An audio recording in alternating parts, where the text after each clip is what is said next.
UFC is back. We're talking Holloway versus Kattar. Stay tuned.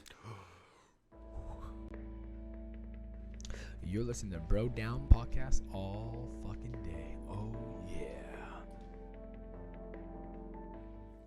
Hey, everybody. Welcome back to the Bro Down Podcast. I'm Tim Fulton. I'm Andy Smith. And this is the fight recap. Shit. And this is the first fight we get to finally recap in a long time. Yes. Welcome 2021. And we had an audience tonight. It was awesome. It was awesome. It was awesome. It was kind of nice to hear. We were like taken aback that we could actually hear people. Yeah, once I excited. I forget, I think it was Condit versus Brown when they were going at it. The crowd started cheering. I was like, oh, it like gave me energy. Something just felt right about it. Yeah. Just felt good. Yeah. At first, in the beginning, I thought they were trying to keep the background really dark, so you couldn't see that there was people there. Everyone stay quiet. Mom and Dad can't know. Yeah. It kind of seemed like that a little bit. But what about that Max Holloway? What about that Max Holloway? What the hell? Inhuman. That was obscene. Obscene, dude. There's nothing like to even say to really grasp it. What happened there? Because he fought the way people think that they're going to fight when they're looking at someone in a bar they hate. It's not even you can't play out in your head. Yeah, like you can't even say he fought like in a movie because they would never put that in a movie because it just wouldn't seem real. It just as insane as some fight scenes are in those low budget Steven Seagal movies, that was almost crazier than half the stuff that happens in them, because the combinations that he was throwing, taking shots, and then he started screaming, "I'm the best boxer," while getting punches thrown at him and dodging them. Talking mad shit at the end. And you know, I normally get annoyed when people talk mad shit. Like, part of me like hates that, but it was so fucking deserved. If there was ever a time where it was justified, it was that moment. There was 3 10-8 rounds. 3 10-8, like 3 10-8s. And this the whole other two recap judges, is us just being in awe. Yeah, the other two judges had it 2 10-8s. Yeah. That's insane. Insane. And I don't like. We all knew Max Holloway was good, and like Calvin Kattar is an animal. Yeah. The level at which he was at tonight was like all the stars and the moons and everything else was just in perfect alignment. He was on. He was hungry, and they also kept mentioning the fact that he's not doing any hard sparring anymore, which is funny. Well, he's taken a lot of damage in his fights, and also I think he had an issue with weight cut once for one of his fights, and I think he just realized he knows how to fight, he knows what he's doing, so why would I put my body in my head through the extra damage? But then DC said something that was like extremely interesting regarding that, where he was saying that when you're not doing hard sparring, it's almost like it's more playful, so you're more loose, because you know that no big shots are coming, so you tend to be like, you can flow more. And he brought up Conor McGregor doing that with Artem Lobov, like where they had a lot of playful sparring matches, and that's exactly the feel that it was he was so loose, and there was almost no like anxiety to him whatsoever. He didn't hold back. He was just as perfect of a fight that you can have. It was that to the next level. Yeah, I actually want to touch on that for a second, because the no hard sparring thing, is that going to be an issue? Is that going to be something guys will now mimic, or do you think that's something that would be troublesome to a lot of other guys? Like, did it work out this time? Obviously, it worked out this time. No one's going to say no to that. But is that something that would work out, or is that something that like this time it was good, but you really shouldn't replicate it? Max Holloway is the standalone here. Yeah, I think it depends on the fighter, because Robbie Lawler did the same thing when he had his career resurgence. So before he got the belt, he stopped doing hard sparring because he was getting hurt in his fights, like dropped and knocked out, and he just stopped hard sparring. And he had like a really good way of explaining it, like simply. He's like, I already know how to fight. Yeah. I already know how to fight. So all I need to do is get my conditioning, my timing from light sparring, whatever, or just pad work. I don't even think he was doing light sparring. But I think the only way that hurts guys the most is if they have a lot of anxiety about getting into fights, like if they're not those guys that like love to fight, love to get like hit. not to say that the guys in there don't love to fight, but there's certain guys that have a ferocity to them, like Robbie Lawler, Max Holloway, where when they're in there, they want to get after it. They want to get into the shit. Yeah. And with those guys, I think that mentality elevates them, but it also has a finite level to where it now starts to hurt you because you're doing it not only in your fights, but you're also doing it in sparring.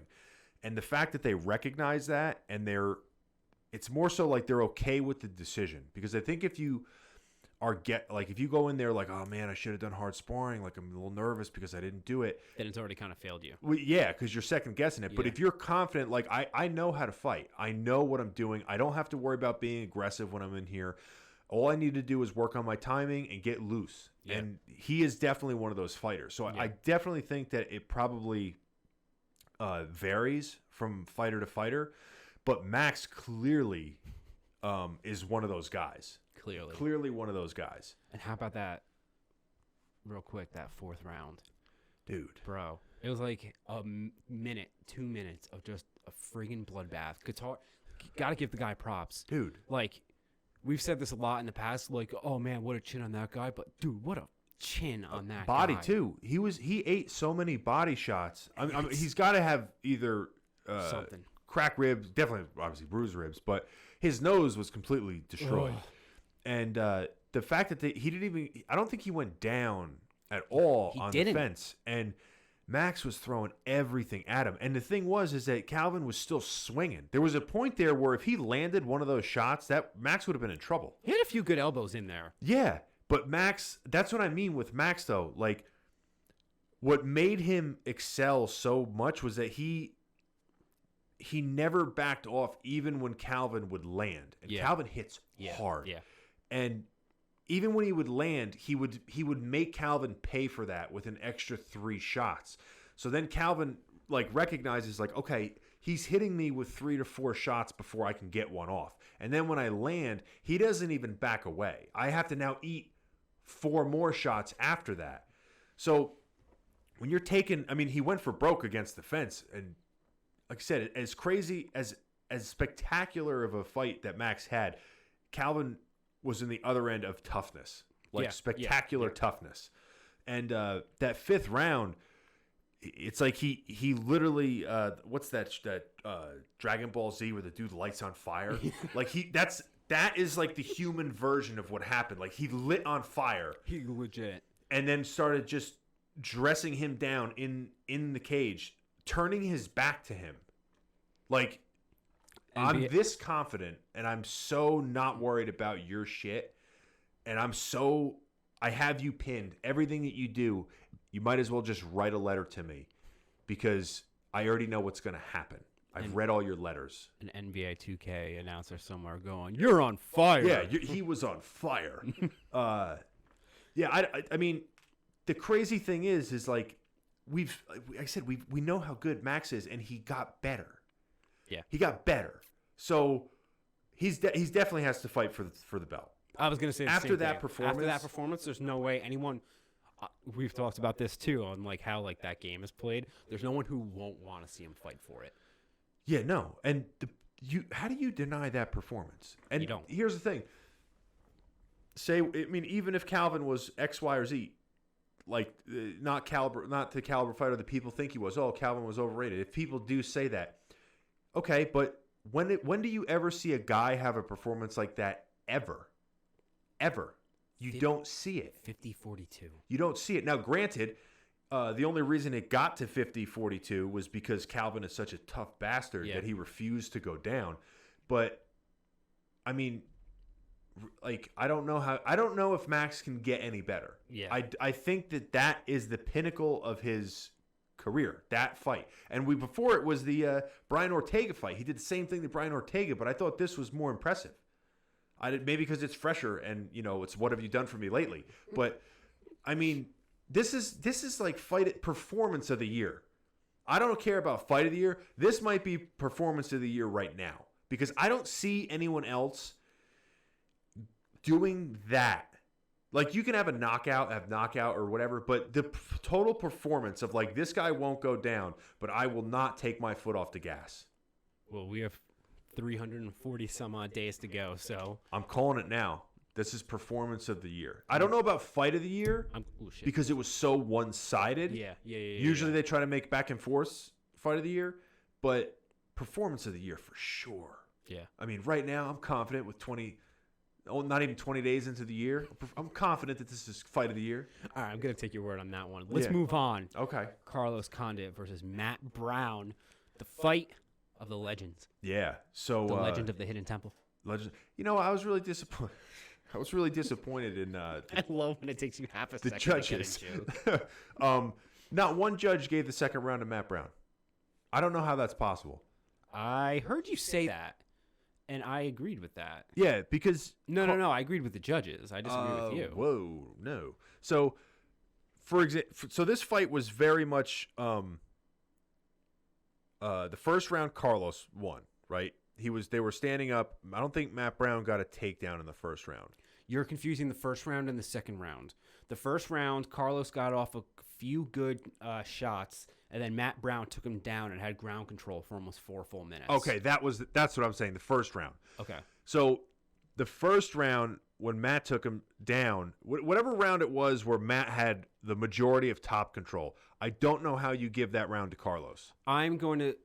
Because the stand-up was not that uneven, and Matt had significantly more top control than there was even standing or Carlos having top control. See, I disagree with you on that one. I think Carlos had...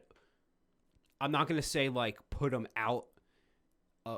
If it went either way, I wouldn't be disappointed in terms of that round specifically. Yeah. But I did think that Carlos had a better standing game for the minute that it lasted. And even though Matt Brown had obvious ground control, like I said, it was 4 minutes or something like that, he didn't do anything.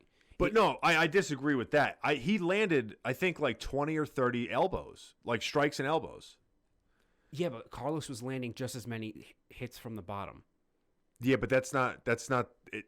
The way that the rules are set up and the way that the judges and how they I'm basing this on past performances, okay, and past judging. So if you're on bottom and the guy on top is even if he's doing nothing and you're just, you're hitting him and I've only seen like 1 or 2 guys win a round while on the bottom, and one of them was Tony Ferguson, I think, and they basically almost stopped the guy from the bottom.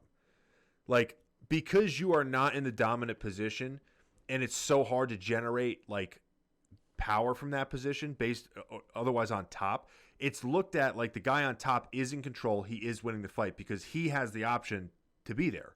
Yeah. See, I 100% understand your point and don't necessarily disagree with it, but still, I think because Matt wasn't as active on the top that I can recall, and Carlos was as much as I can recall, I think he won from the bottom.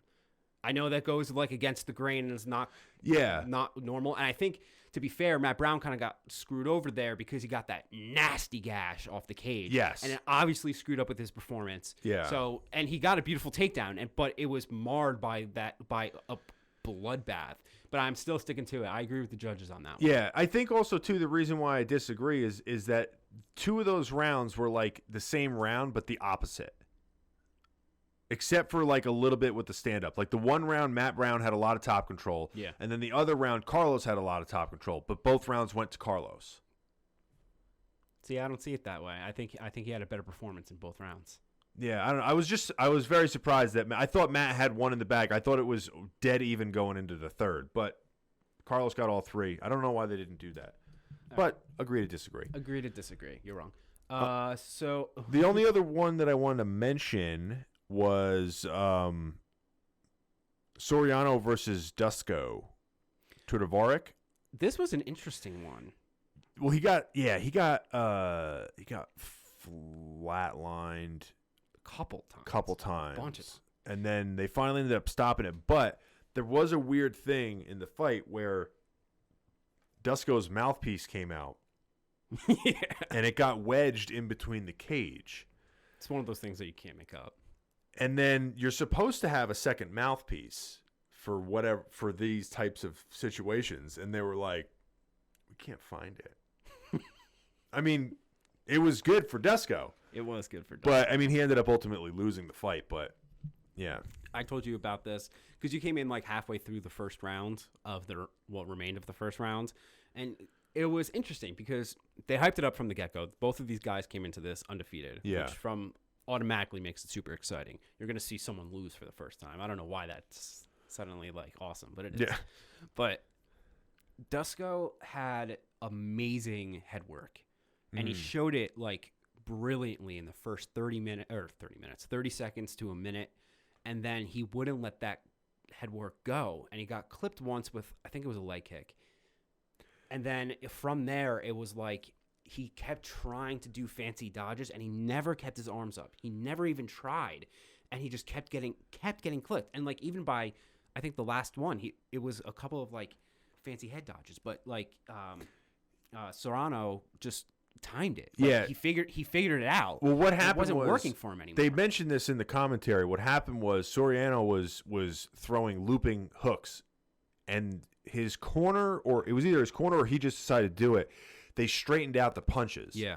So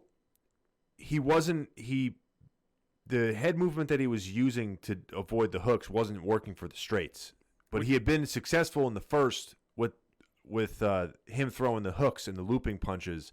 I haven't really seen him fight too many times, but maybe he's just used to fighting like that. But they weren't working with the straights, and he just didn't adjust in time. Yeah, and I think that's the key to what won this match. Serrano was able to adjust and change the punches accordingly, and Dusko was not able to adjust and change his one defensive maneuver that he displayed. Yeah, and he got dropped like. Yeah, that was a rough 4 times. That was a rough one. It was a rough one. That was a rough one. Yeah, I remember when the fight was stopped, I was like, God, thank you. Yeah, I was in agreement with that one. But anyway, Max mother effing Holloway. Max Holloway. Yeah, so he should fight for the belt. You get no argument from me there. Yeah. I think that should be set in stone. Yeah. But he was all ready to fight next weekend too. He's like, if anyone drops out, I'm here. Yeah, I don't think they would let him fight. Animal. No. No. But next week we have Conor McGregor versus Dustin Poirier. Yeah. Oh. So get excited, everybody. Get excited. We'll be right back here doing a fight recap on that fight as well. Until then, why don't you go to brodownpro.com. We have other podcasts too. What Do You Got and Dear Bros and other all fun sorts of crap for you to go discover. And maybe even a new podcast that will be airing soon. A little short one. A little short one. That's pressure for me to finish. Oh, yes, it is. That's why I did it on here. Stay tuned, everybody. Well, stay tuned. No, we'll catch you later. We'll catch you later. I try my best. Tim's tired. You're listening to Bro Down Podcast all